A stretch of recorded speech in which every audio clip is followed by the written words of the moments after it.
In the realm of true crime, there exist stories that haunt the recesses of our minds. Stories that make us question everyone around us.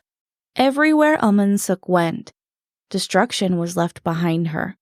A woman so hell-bent on becoming wealthy that she was willing to kill for it. Call her a black widow, a femme fatale, or a family annihilator. Eom In-sook suits them all. How could this embodiment of evil go unnoticed for so long? Welcome to Korean True Crime. With me, your host, Mimi Maziko. Thank you to my patrons for making this show possible. Korean True Crime's logo sticker tier is now in the vault, but don't fret, there is a new sticker tier available now. You get a new sticker every 3 months if you join us on Patreon. Link is in the description. Lastly, join us on Discord for movie nights of films based off of the real crimes covered. Link is in the description. Warning: today's episode contains some minor descriptions of violence that may be considered disturbing. Listener discretion is advised.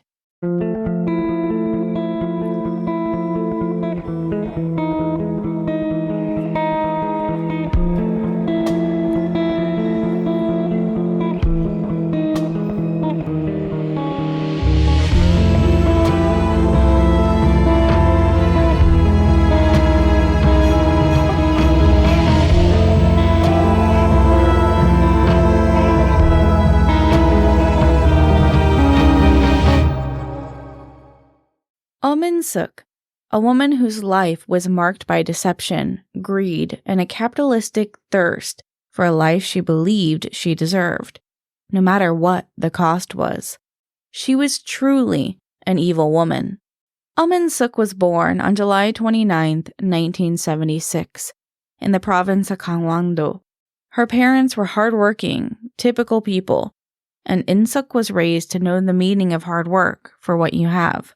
Her childhood, shared with an older and younger brother, was unremarkable on the surface.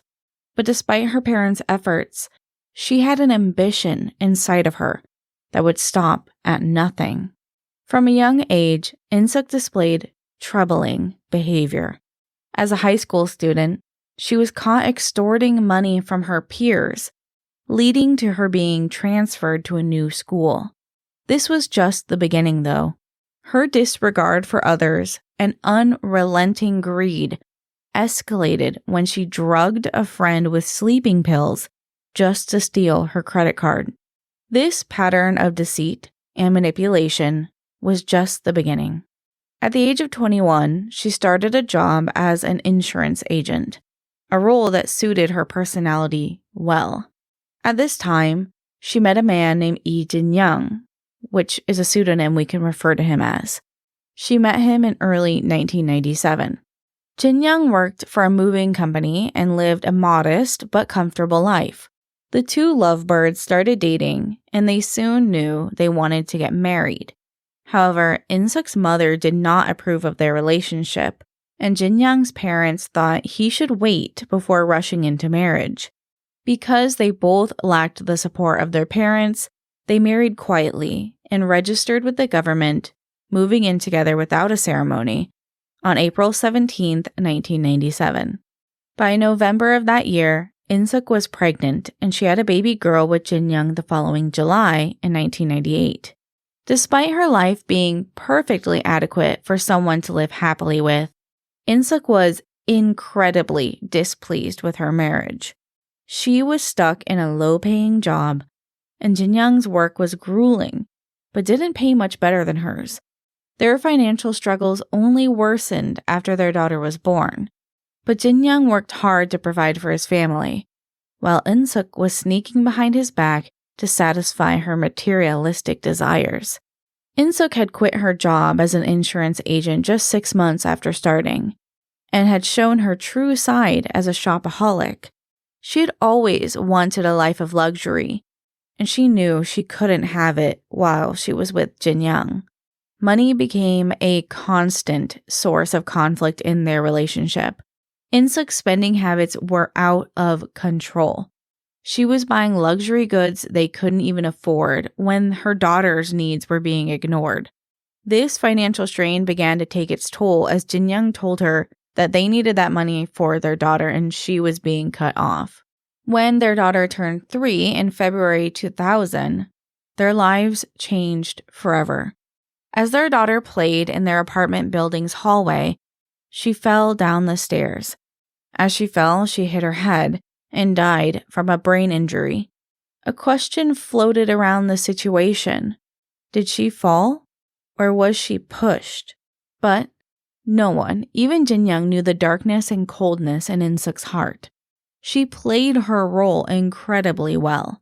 Many believe that this was the true beginning of In-sook's crimes. The loss of her daughter freed her from the responsibility of motherhood and the financial restraints holding her back from the luxurious life she thought she deserved. Following her daughter's passing, Eom In-sook did something that seemed reasonable for anyone grieving.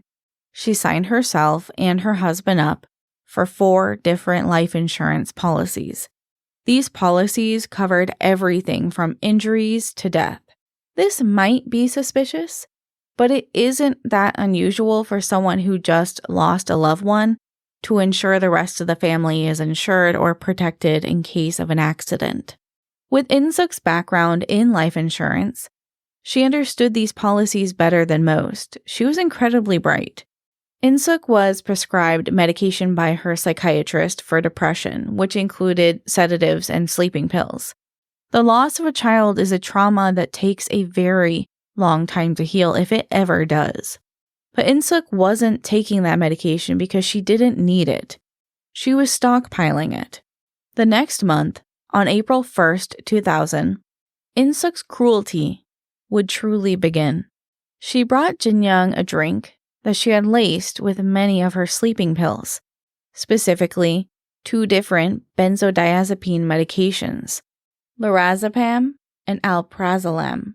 Lorazepam is often prescribed to treat anxiety and sleeping disorders that stem from anxiety. It is frequently given before a patient receives an operation to calm them down. Alprazolam, also known as Xanax, is a central nervous system depressant that makes you drowsy and treats panic disorders. As Jin-young drank the benzodiazepine cocktail, he began to feel drowsy and dizzy. In-sook called him over, and as he walked to her, she bumped into him roughly as he stood. He was already feeling faint, so he fell backwards, hitting his head on a piece of furniture. Jin-young suffered a concussion and was rushed to the hospital. He recovered fully but had no memory of what had happened. The doctors believed he had simply fainted and hit his head, a story In-sook carefully fed to them. Before the end of the day, she had filed a claim with their insurance company and received a payout for the accident to cover the hospital treatment and more. In-sook's thirst for money and her cruelty didn't stop there. After some time had passed, she decided to repeat the process again. She saw how easy it was to get money. So 28 days later, she once again gave him the laced drink and pushed him down to give him another concussion. Because Jin-young had a history of depression and was also taking similar medications following his daughter's passing, no one suspected that Eom In-sook was the one hurting him. They thought that this was just a side effect of the medications. Following this attack, she received an insurance payout of 340,000 won, which is roughly $290 in 2000. This would have covered the hospital visit easily and more. She had a scheme she knew she could get more money from, and was growing impatient with how small the payouts were. She wanted more money than this. So 2 days later, after he returned home from the hospital, on May 13th, 2000, she brought Jin-young a drink laced with sleeping pills once again. But this time, she waited for him to fall into a deep sleep. This time, she wanted a more significant payout that may pay money over a long period of time. She knew she had to disable her husband, so she climbed on top of him as he slept and with 2 fingers opened his eyelids. In her other hand, she was holding an opened safety pin. She held the safety pin close to his eye and slowly punctured his right cornea with the needle. She closed his eyelids again and went back to the living room as if nothing happened. His eyelid began to swell, and when he woke up, he felt like something was stuck in his eye. He was rubbing his eye. After a while, he realized something was really wrong, and he asked In-sook to take him to the hospital. But when he arrived to the hospital, the doctors told him the grim news. His eye was permanently blinded from the injury. What excuse she gave to the hospital, we don't know. But when the doctors treated him and he was discharged days later, he was still suffering facial nerve paralysis. In-sook would continue to ruthlessly abuse her husband without him knowing. And as he continued to recover from all of these accidents, she was winning over the affection of her mother-in-law, who saw her caring so graciously for Jin-young. Her in-laws began to refer to her as an angel. In-sook truly was skilled in manipulation. 2 weeks later, on June 1st, 2000, In-sook brought her husband a health tonic laced with the medicine once again. These health drinks are sold everywhere in South Korea and can be quite bitter to drink, which would cover the taste of the medicines. As he was drinking, she was in the kitchen cooking, and as he fell asleep, she picked up the boiling pot of oil off of the stove. She carried the oil to the bedroom, where she threw the entire pot onto his face. Again, Jin-young was rushed to the hospital with his doting wife behind him. The excuse this time was that he fainted while carrying the oil for her. Of course, he couldn't remember because of the medication. She also told the doctors that she believed her husband was taking too many of his antidepressants as a form of self-harm. This injury led to not only sympathy for her, but another insurance payout. She was playing the role of a dutiful wife perfectly, but behind closed doors, she was a selfish abuser. Jin-young needed to remain in the hospital for a while longer this time because he had second and third-degree burns to his face. Despite receiving money for her husband's injuries, In-sook decided that she wanted the entire life insurance payout. She plotted it out, deciding how she would kill her husband. In-sook was intelligent. She was making sure that nothing would go wrong that would prevent the insurance policy from paying out the maximum. She chose the date, September 9th, 2000.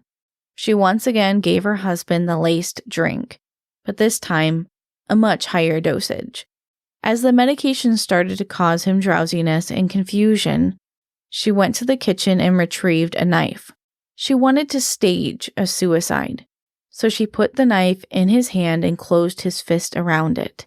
She put the blade against his stomach, and without hesitation, she stabbed the knife into his stomach. She rushed to the phone and called an ambulance, telling them, "My husband tried to commit suicide." Her cries were convincing. Jin-young's family also believed her, as he had a history with depression, so they believed that this was a cry for help after his daughter's passing. In-sook was abusing her husband, a man so vulnerable, who suffered with depression and grief. She truly had no humanity in her. It's unfortunate that we don't know what Jin-young was thinking during this time, as he never reached out to anyone, family or friends, to talk about his experience being abused. It's also possible that In-sook had total control over him and manipulated him into believing her lies. In-sook had known that these two benzodiazepines could cause anterograde amnesia, which is memory loss marked by losing memories while under the effect of the drug, and potentially losing the memories just prior to taking the drug. This meant she could convince her husband that he had a psychotic break and tried to kill himself. Jin-young was living in pure hell. Despite the injury he received, he suffered minor damage to his liver and was able to be discharged to go home. However, Eom In-sook thought Jin-young would have died from the stab wound to his abdomen, and she knew Everyone was watching them closely now to prevent another supposed suicide attempt. So she had to wait. She waited until everyone had forgotten about the incident just enough that she could strike once again.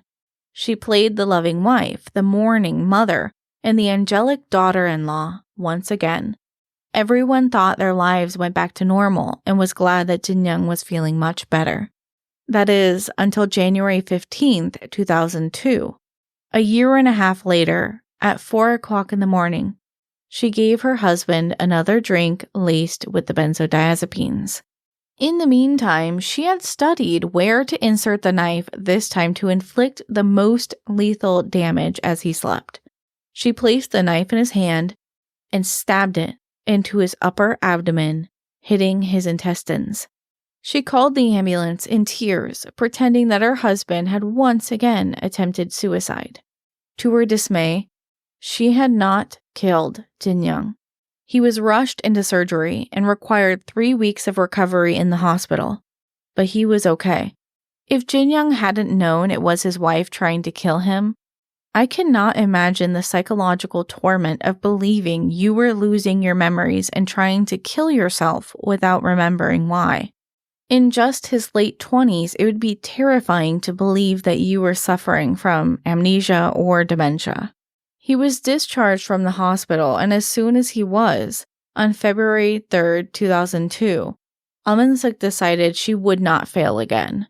She repeated the process, giving him the drink, placing the knife in his hand, and she clutched it tighter this time, stabbing it into his abdomen repeatedly. She stabbed him multiple times, hoping to cause lethal damage. When Jin-young was rushed to the hospital, they found his intestines were perforated. He underwent surgery and was able to be saved, but was held in the hospital for 2 months. During this time, he suffered from cellulitis, which is a bacterial infection, and rhabdomyolysis, a life-threatening condition in which your muscles begin to break down and release muscle fiber into your blood. The police believe that In-sook somehow caused the bacterial infection, leading to his death. These complications led to Jin-young dying of septic shock on March 25, 2002, at the age of 27.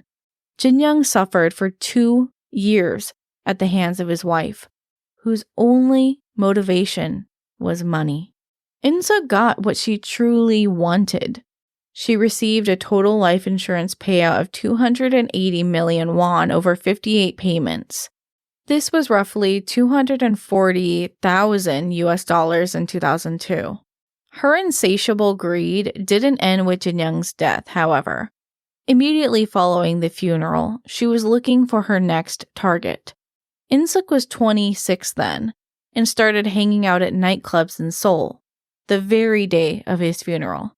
She was going out every night of the week looking for someone she could manipulate. After just a short few weeks, she met a man named Im Hung-sun. Hung-sun was 28 years old and a former athlete who worked now in an office. Shortly after meeting, Hung-sun and In-sook began to date. When his sister saw a picture of In-sook, she remarked that she was very pretty, but would look like a celebrity if she wore any makeup. But she never wore makeup, because she wanted to look innocent and pure. You would never see her wearing the same clothes twice. It was always name brand clothing. She looked so clean and put together. His sister wondered how she could afford all of that, so In-sook spun a story of a wealthy family. In-sook had told Hung-sun that she had graduated from a prestigious women's university with a degree in early childhood education. She also stated that she was a teacher at Hagwon, which is a private kindergarten academy in Gangnam, a wealthy district. This would be a good job to have, although to this day is quite underpaid. She told them that her mother and little brother were living in America while her father was a mogul for the construction industry. She wanted to sell to them that she was an innocent, marriage material, wealthy woman. After just 1 month, the couple moved in together in May 2002. Jin-young's funeral was only 4 weeks prior to this. Many people in Korea, following the death of someone close, believe that you must mourn for a specific number of days, typically 49 days.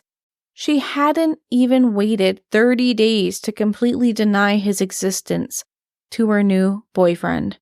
After being together for 6 months, on November 13, 2002, Hung-soon slipped and fell in the shower, which resulted in a hip contusion and coccyx fracture. That is what Eom In-sook told the doctors had happened after all. In reality, before his shower, In-sook had given her husband a drink, and then as he showered, he lost consciousness. Whether she pushed him or just allowed him to faint on his own, she was responsible for his injury. Hung-soon was in the hospital for 4 weeks receiving treatments for the fracture. His sister rushed to the hospital and asked him, "What happened? Why did you fall?" And he couldn't remember anything. He could only remember walking to the bathroom and nothing else. The sister said that he had a large bruise from his shoulder to his hip that was a deep bluish black. It seemed almost impossible that he get such a deep bruise from just slipping and falling. But if he was pushed with quite a lot of force, it would make sense. In-sook wanted the family to like her just as Jin-young's had, so she acted overly protective of him. She couldn't have them being suspicious of her actions already. While he was in the hospital, on November 19th, she went to the district office, grabbed marriage registration paperwork, and forced Hung-soon to marry her. She was only going to get his life insurance money if they were married. Just 1 month later, Hung-soon was rushed to the hospital complaining of eye pain. One of his friends visited him and asked him what had happened. He told his friend and sister that when he woke up, it felt like there was just something stuck in his eye that he couldn't get out, maybe an eyelash or a hair. But over time, it wouldn't stop hurting, and he couldn't see. He couldn't open his eye. It was so swollen. At the time, his sister testified that he had told the doctors it felt like something had gotten stuck in his eye. It was painful and the skin was swelling. So, he asked In-sook to take him to the hospital and get it checked out. But he couldn't remember the previous day at all. The doctors told him that both of his corneas had been punctured. Eom In-sook was standing there as he heard the news along with everyone else, and she told the doctor suddenly that the night before, Hung-soon was acting disoriented and had fallen outside on a few steps and fell directly onto his face into a bush. She tried to make an excuse that would explain the scratch on his eyes. Looking back, Hung-soon's friend and sister were not suspicious of In-sook at all. They said she was so convincing when she told lies that they didn't even think to be suspicious of his injuries at all. She was taking such good care of him, they truly thought perhaps Hung-soon was experiencing psychosis or dementia. To continue to play up her part, In-sook was giving Hung-soon massages, sponge bathing him, and serving him homemade meals with meat, fruit, rice, and side dishes. Everyone was so thankful to her for taking such good care of him that no one questioned if she had done it. Even the mother and father-in-law said that they were so lucky to have such a good daughter-in-law. After some time had passed, Im Hung-soon told his family that they had gotten married, revealing that they had signed the paperwork. His family was shocked, to say the least. The couple had only been together 6 months. It was so sudden. But then he revealed that In-sook was pregnant. Hung-soon had told his sister in private that he didn't actually want to have a child yet, but In-sook pressured him until he agreed. In truth, In-sook had forced Hung-soon to have sex with her while he was still recovering in the hospital from his corneas being punctured by her. Hung-soon had told his sister that she had forced him to have sex. In-sook was truly a vile human being. While Hung-soon remained in the hospital receiving treatments for his eyes, his condition continued to worsen. On February 12th, 2003, Hung-sun told his sister he was feeling sicker and sicker every day. He wasn't feeling like he was getting any better. During his stay, he was suffering from constant infections, unrelated to his eyes even. During his hospital stay, he developed a horrible infection in his foot that started to swell. Anywhere they placed his IVs, the skin would blister and swell. The doctors even started testing him for allergies, but couldn't find the cause of the inflammation. Hung-sun's sister had to leave one day for a while, but said that she would come back the next day to visit him. She recalls that he told her to go quickly and come back. He'd asked her to help him shave his face before she left, but she said she'd have to do it later. He was trying to get her to stay by any means, but In-sook was in the room, and maybe there was something he couldn't say. It's likely In-sook was messing with his medications or IVs when no one was around. She felt guilty for leaving and returned later that night. By the time she returned, they were performing CPR on him, but he was already gone. After his death was announced, In-sook just left the room and went home. She didn't stay with his body or pretend to mourn. His entire family was weeping in the hospital room as she just let out a sigh and left. Everyone who saw her that day says she completely changed. It's common after you lose a loved one to wear mourning clothes, but In-sook didn't. She refused to. Then, when the family asked for an autopsy to be performed to find out more about his sickness and why he passed, she screamed at them, "How can you kill someone twice?" and refused to allow them to do it. To dissuade the family from having suspicions about his passing, she told them she was going to hold a soul wedding. Although they were legally married, a soul wedding is a ceremony that binds their souls, which is unlikely something that she actually believed in.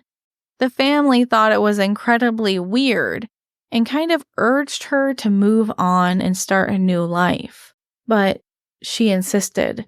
She even had an entire photo shoot at the soul wedding, which the photos from this have been released this year in 2024 after her pictures have finally been legally able to be shared.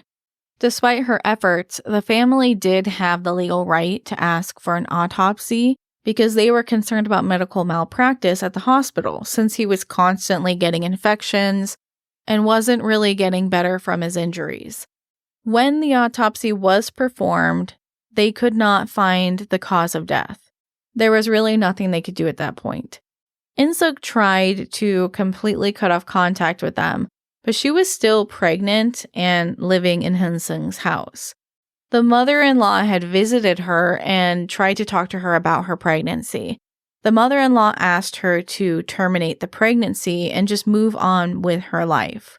Or they suggested that she put the child up for adoption. But she told them that she wanted to have the child because it was the only thing she had to remember Hung-sun, which of course wasn't her true reason for keeping the baby. In June 2003, she did give birth to a baby boy. By July, In-sook received the 39 million won payout from 2 insurance policies on Hung-sun, but this was only a fraction of what she thought she would receive.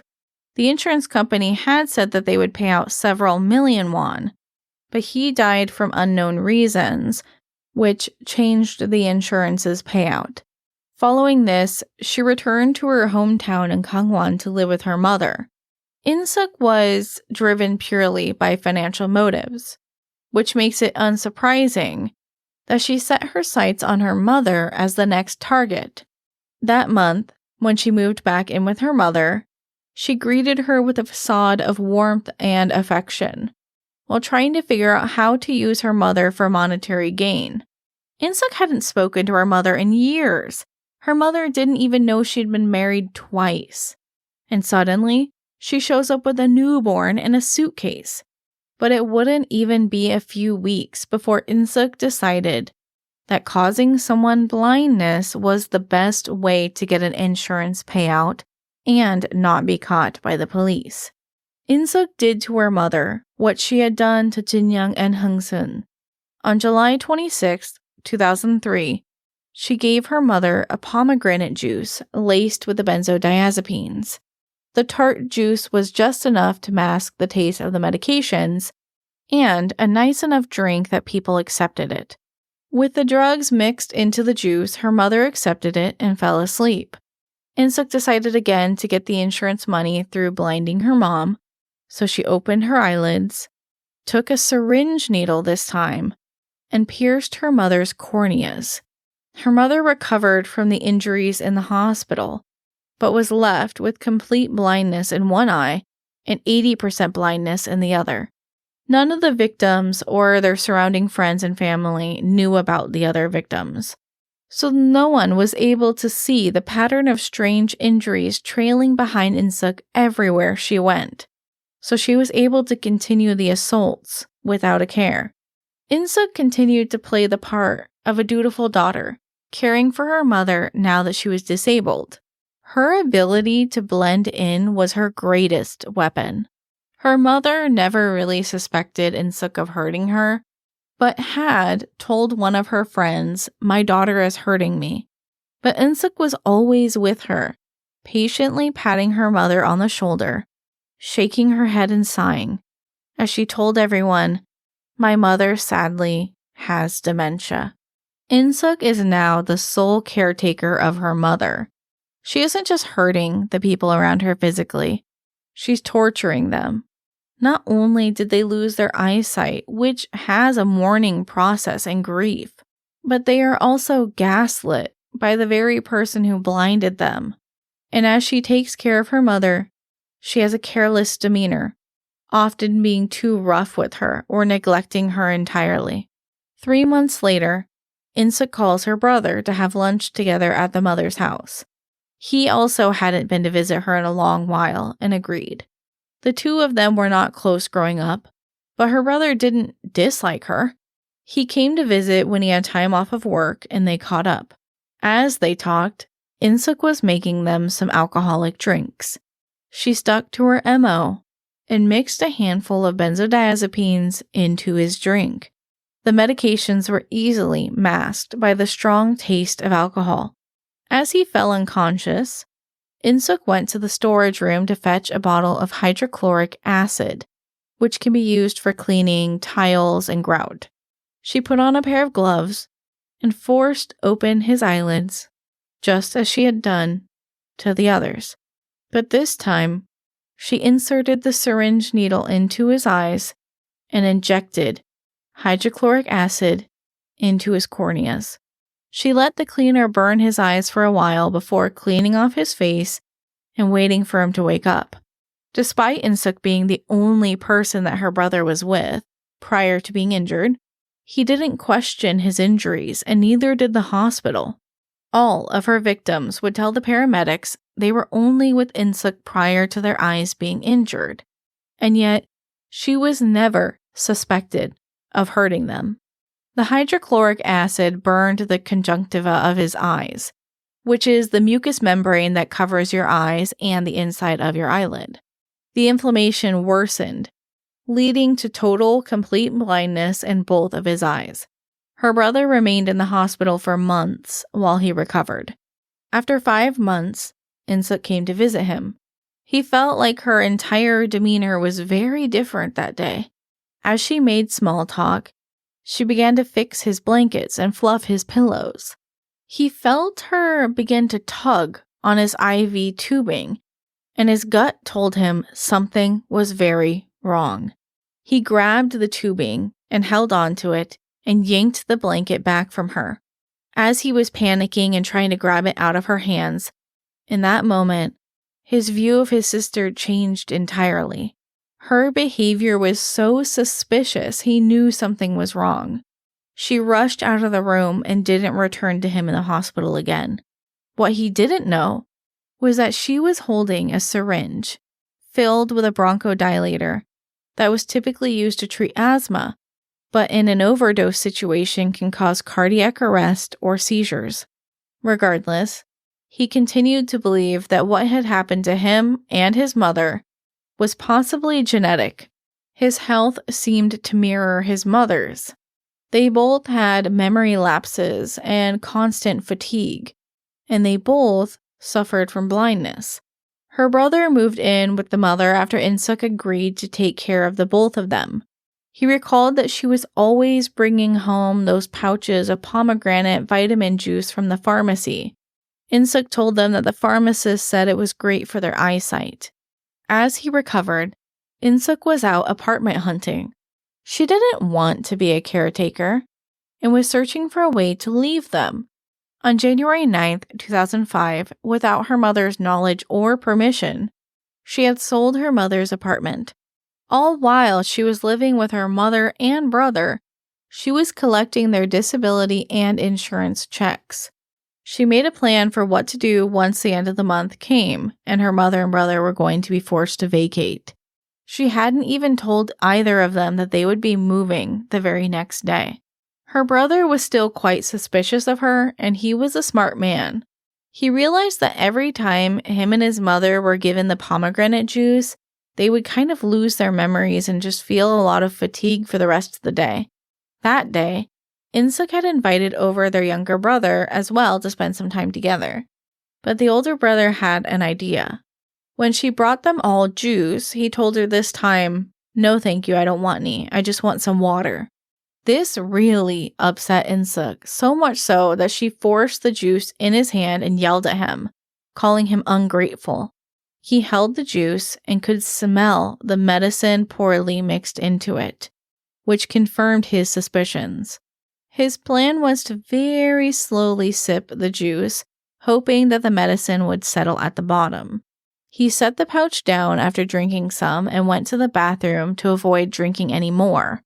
Yet the amount he had drank still made him drowsy, and he couldn't fight sleep when he sat back down. Because he had only taken a portion of the dosage of the sedatives, he was able to respond when he felt a hot burning sensation on his hands. In his hands was a burning newspaper that had ignited the blanket across the sofa. As the flames spread, the older brother screamed for help, and a fire truck arrived quickly, putting out the flames before any major injuries occurred. Both of the brothers had burns to their esophagus from smoke inhalation, but were otherwise safe. After reporting that her brother accidentally fell asleep while smoking, In-sook's family obtained 1.38 million won through insurance. In all, she had already received 270 million won from insurance claims related to harming her mother and two brothers. It appears that she was ready to kill her entire family for just financial gain. Following the fire, In-sook took her son and found housing staying with the nanny who In-sook had hired to take care of her son and help with her mother. Despite having collected all of the insurance money from the fire, In-sook had not paid Mrs. Kang, the nanny, in months. Out of pity for In-sook's plight, Mrs. Kang allowed them to stay in her home, but her stay was short-lived. By the end of January 2005, Mrs. Kang was fed up with In-sook's refusal to pay her owed wages. She finally asked In-sook to leave and find her own housing. In-sook's response was deranged. On February 1st, 2005, at 2 o'clock in the morning, she crept through Mrs. Kang's house and set a towel on fire. She threw the flaming towel into their bedroom and then calmly walked out to the balcony. She was holding her son in her arms, with a wet towel draped over their heads and mouths to protect them from smoke inhalation. She stood there, watching the flames grow, waiting for the fire department to arrive. She did her best to appear concerned and panicked by screaming out to people on the streets. Mrs. Kang grabbed her own son and tried to escape the apartment, but tragically, her husband died in the fire. Mrs. Kang and her child suffered toxic gas inhalation damage, which led to them being hospitalized for 3 weeks. The next day, In-sook visited Mrs. Kang in the hospital, carrying a jug of gasoline. She began splashing the gasoline around Mrs. Kang's hospital room, pouring it all the way to the hallway. This was a hospital that specialized in treating burn victims, making her actions particularly grotesque. She pulled out a pack of matches, intent on igniting the gasoline and killing Mrs. Kang. Fortunately, hospital staff intervened just in time, stopping her before she could cause further harm. She was promptly arrested by the police, and all of this was caught on CCTV. At the police station, In-sook's behavior took a very bizarre turn. She started foaming at the mouth, whispering incoherently to herself. She was shaking violently, and then suddenly collapsed and urinated on herself. The police were concerned about her mental state, so they took her to the hospital to be evaluated. The doctors found nothing physically wrong with her. The police were unsure of her mental health history, so they contacted her mother for more information. When they were finally able to get in touch with In-sook's mother, they reached her younger brother, who is now caring for their mother and younger brother. He issued the police a very grave warning. He told them, anyone who crosses paths with my sister is in danger. He begged the police to investigate and arrest her. So the police began digging into her past and noticed a pattern was emerging. They uncovered insurance payout records and death certificates for her two ex-husbands. It seemed that death followed In-sook wherever she went. While they couldn't confirm yet her involvement in these deaths, the mounting evidence was enough to hold her for questioning. In-sook was detained at the Seoul Detention Center. However, when the police returned to interrogate her, they discovered that she had been let go. This woman, capable of such calculated cruelty, was now on the loose, and the full extent of her crimes were just beginning to unravel. In-sook had spun a tale of PTSD and grief from losing her first child and from being in 2 house fires back to back. She convinced the guards that she just needed psychiatric treatment and that they needed to let her go home because she was the only one who could care for her sick 3-year-old son. The guards allowed her an audience with the judge to determine if they could undo her detention or not. After speaking to the judge, she manipulated them to allow her to be let go that day. Just a few days later, In-sook called a woman whose boyfriend was in the hospital at the same time as Jin-young, her first husband. In-sook had started talking to the woman, and they had promised that one day they'd go get coffee together. That day had to be now, because In-sook was running out of money. In-sook didn't have friends, because she only kept people in her life that could benefit her financially. This woman, Miss Yu, was kind, however, and finally agreed to spend some time together. Miss Yu invited her over to her house, and In-sook brought the sedatives. When In-sook arrived at Miss Yu's home, she greeted her with a strawberry juice. This juice had already been mixed with the drugs. As Miss Yu fell unconscious, In-sook chose not to hurt her, but instead just steal valuables from her house and took her credit card. With this money, she returned to the hospital where her brother was staying and paid off his medical bills. She had told the police that her son was sick, which was not a lie. Her son was sick. He had Kawasaki's disease, which is a heart condition that causes inflammation in the blood vessels and can cause very high fevers. This disease, however, is treatable, but her son's medical bills were also piling up. In-sook wasn't saving any money after spending all of the insurance payouts on herself. So a few weeks after paying off her brother's bills with Miss Yu's credit card, she looked again for another woman who'd be trusting enough to steal from. On April 3rd, 2005, she found a woman named Miss Jun. Miss Jun was the girlfriend of a man who was in the hospital bed near her brother. The two women started spending time together, and eventually Miss Jun invited her over to her home. and like a kind guest, In-sook brought her a drink. In-sook told the woman that this drink was a miracle for losing weight, although the drink was a little bit bitter, and she urged Miss Jun to try it. Of course, like her typical MO, the drink was drugged, and Miss Jun fell unconscious. In-sook's sadistic urges took over. She decided to blind this woman by sticking safety pins in her eyes. She stole the woman's credit card to pay off her son's 9 million won medical debt. But what reason did she have for blinding this woman and not Miss Yu? Were her motives changing? Earlier that day, April 1st, 2005, before she had even stolen the credit card from Miss Jun, her son had passed away from complications of Kawasaki's disease. She didn't need to pay off his debts now. Miss Jun woke later that night and called an ambulance and told them that one of her eyes was swollen shut. The doctors told her that she suffered from inflammation of the intraocular fluids, which led to total loss of vision in one of her eyes. 2 days later, In-sook visited Miss Jun in the hospital. She made small talk, fluffed her pillow, fixed her blankets, but she was also carrying with her a syringe filled with a pink liquid. This was later identified as a mixture of cleaning liquids. She quickly, and without Miss Jun noticing, injected the syringe into the IV and rushed out of the hospital. Miss Jun experienced a heart attack and fever immediately following the injection, but survived the poisoning.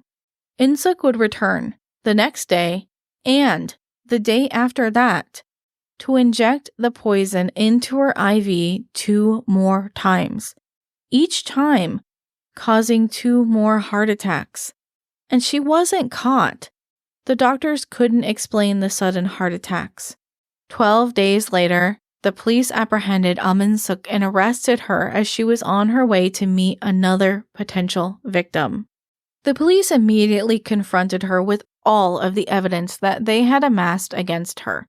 In an attempt to take control over the situation, she began to tell the police that she was battling a very severe drug addiction since her daughter passed away. She tried to build a defense, claiming that she only committed these crimes out of desperation for money, to cover medical bills, and to feed her drug habit, and that she was never in her right mind. Remember that in Korea, alcoholism or drug abuse can be used to lessen sentences. This explanation was meant to justify where all of the money had gone as well. However, her story quickly fell apart because to verify her claims, the police ordered hair, blood, and urine samples to conduct drug tests. Unsurprisingly, all of the tests, processed by the National Institute of Scientific Investigation, came back clean. The results showed that there was almost no chance she had ever used illegal drugs. The police then focused on building their case by interviewing the families of the injured and deceased victims. The testimonies began to paint a picture of In-sook as someone who indulged her every whim without any regard for others. In-sook was the kind of person who would wake up in the middle of the night, have a craving for some kind of food, take a luxury taxi to whatever restaurant was open, then call someone and beg them to buy her food. She would spend over $100 on a taxi, then ask someone to cover a meal costing less than $10. Money appeared to be her primary motivation, but as her crimes escalated, so did her fear of being discovered by her victims. She even burned down the nanny's home simply because she had asked to repay a debt. She blinded Miss Jun while robbing her, although strangely she chose not to blind Miss Yu. News reporters flocked to Eom In-sook as she was arrested. Hearing about a female serial killer was huge news. A reporter shouted at her, "How do you feel now that all of your family has been hurt or killed by you?" And she yelled back, "I don't want to talk about it." They asked her if her family was suspicious of her, and she said, "No. They thought I'd never do anything like that." At her trial, all of her crimes were explained, as you've heard them. But then they suddenly brought up the death of her son. The son's doctor testified that there was no reason for the boy to die. He was receiving the proper treatment for Kawasaki's disease and was healing well. In fact, he was doing so well that he was scheduled to be discharged from the hospital the next day. Then suddenly, he passes away. His sudden death meant In-sook didn't need to pay her son's medical bills. She had claimed to have stolen Miss Jun's credit card to pay off a 9 million won medical debt. But in reality, she never paid a single won. The money she stole went towards her going to an expensive hair salon, getting a massage at a sauna, as well as a few facials. She also went on a shopping spree, purchasing clothes and handbags at a luxury import store. Throughout the trial, In-sook had an apathetic attitude. She didn't care about any of this. She was often scoffing or sighing, saying she couldn't remember what she did or what she had said. She would say, "I might have done that," when asked about the crimes. She was denying facts of the case randomly, with little care about what was happening. During the 5th trial, she refused to testify, then suddenly burst into tears and said she would confess to everything. After she finished, she looked blankly and said, "I lied about everything, and I request all of the records be deleted." When presented with the testimony she had just given, she refused to sign the papers stating that she had lied. The 6th trial was held a month later, and she finally stated, "I admit to all of the crimes I committed, so please stop bringing up painful memories. I no longer want to live, so please sentence me to death." Then, later, within that same trial, denied all of the crimes again. As this part of the trial was regarding stealing credit cards and whether or not money had been transferred to her legally, the judge moved on, not charging her with any crime relating to the embezzlement. Eom In-sook was made to undergo a psychiatric evaluation to determine if she had antisocial personality disorder. We have talked about the PCLR model of psychiatric evaluation before, but to refresh your memory, it is an assessment designed by doctors to determine if a person possesses traits that are common with antisocial personality disorder. In total, there are 20 items on the test. Just to name a few, they're looking for things like impulsivity, lack of remorse, pathological lying, grandiose sense of worth, and superficial charm, just to name a few. Each of these 20 is scored on a 3-point scale. You can get 0, 1, or 2 points. So there is a total of 40 points possible. 0 points would mean that you do not have any antisocial traits. 1 means that there is either a partial match or inconclusive. And 2 means that the trait is present. Out of a maximum of 40 points, most countries determine that having more than 25 points means that you fall into the category of having antisocial personality disorder. Contrary to TV and movies, this test is not an online quiz that you can give yourself.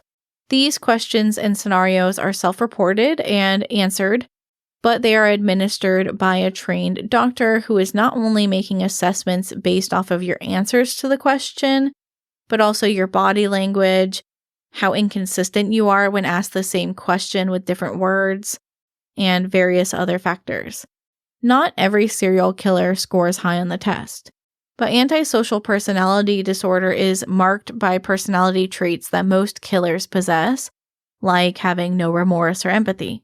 Some of the highest scores on this test are Ted Bundy, Lawrence Bittaker, Peter London, and Dwight York, who all got a 39 out of 40, all of whom committed horrendous crimes.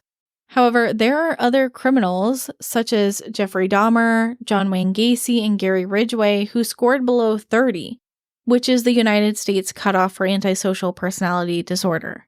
So not all killers have antisocial personality disorder. But Eom In-sook was determined to have antisocial. Following her evaluation, the criminal profiler appeared on various television shows to share the results. Eom In-sook scored a rare 40 out of 40 on the evaluation. This means she had no capacity for empathy or remorse for her actions. This perfect score, although, raised eyebrows, as the test involves subjective judgments by the evaluator. Some suspected there was some bias, but the profiler stood by the results, asserting that they accurately did reflect her personality. It's not unheard of, but they did believe that the police wanted it to appear like she was pure evil incarnate.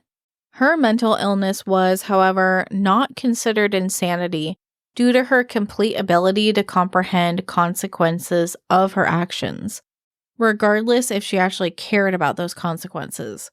Eom In-sook was charged with 24 total crimes in 10 categories, including bodily harm, arson, robbery, and fraud. On October 27, 2005, she was sentenced to death for her crimes, but was commuted to life imprisonment in December 2006. Following her trial, she was dubbed Korea's first serial killer. But this was not true because there was Kim Sun-ja in the 80s and Park Byung-ye in the 70s. Ever since she was sentenced to prison in Cheongju Women's Prison, stories have circulated that karma has struck her, leaving her blind in one eye, and that she often fights with other inmates, resulting in her being placed in solitary confinement.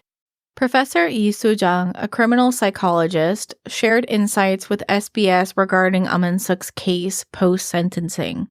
According to her professional analysis, Eom In-sook likely was experiencing borderline personality disorder.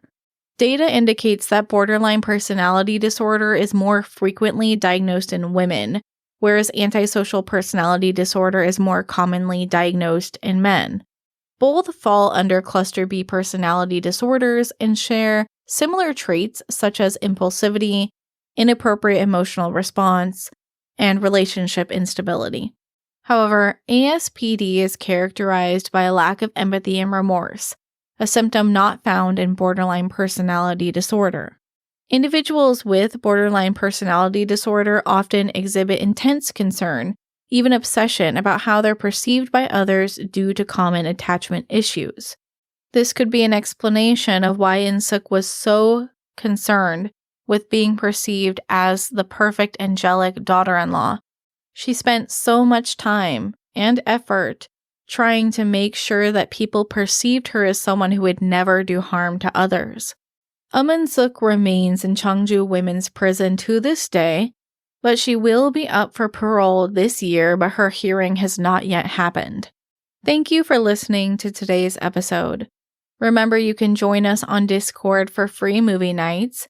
Sources are free on Patreon, where you can also find our quarterly sticker club. Follow the show wherever you listen and make sure to leave a rating. Thank you to my patrons Vic Smack, Lala, William White, G1 Edwards, Nico, Elijah Hancock, Anomanom, Dr. Bob, My96, Lumos, Emma Brown, David Tafoya, Adriana, Pip, Dade512, Lisa, Veronica, Olive, Caitlin, and Missy G. Daome topoyo. See you next time.